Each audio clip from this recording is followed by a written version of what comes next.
with that in a bit. For now, back to you. Thank you very much. And it's time for us to check in with our veterinarian friend, Dr. Jill. Ask a Vet. I had not heard of canine circovirus. No, this is new for me as well. Dr. Jill joining us live in Orangevale. So is this something that we need to be concerned about? Is there an outbreak, Dr. Jill?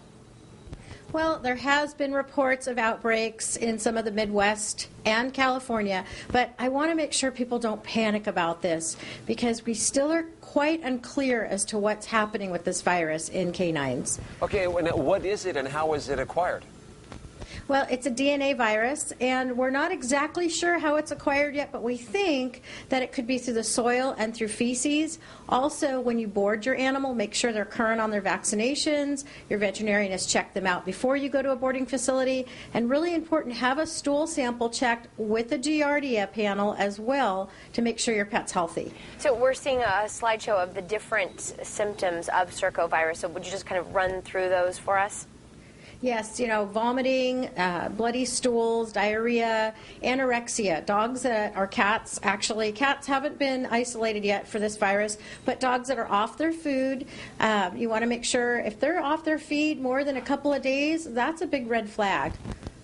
And is there something that can be done, by the way, if somebody has a pet that has gotten the circovirus?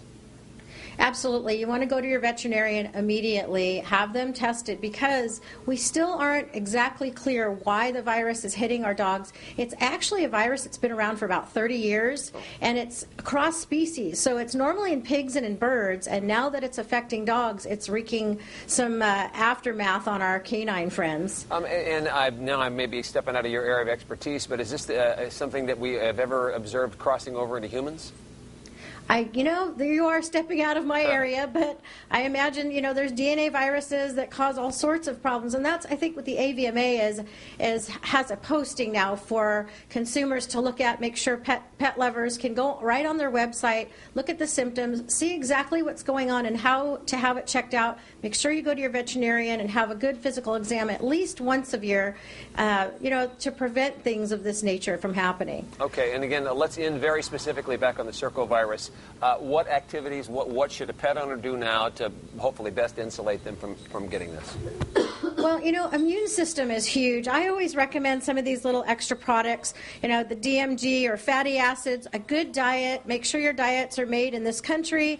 Nutrition is huge. Make sure that when you take them to the dog park, you clean off their feet. They're not going near other pets' stools. Good sanitation is really important.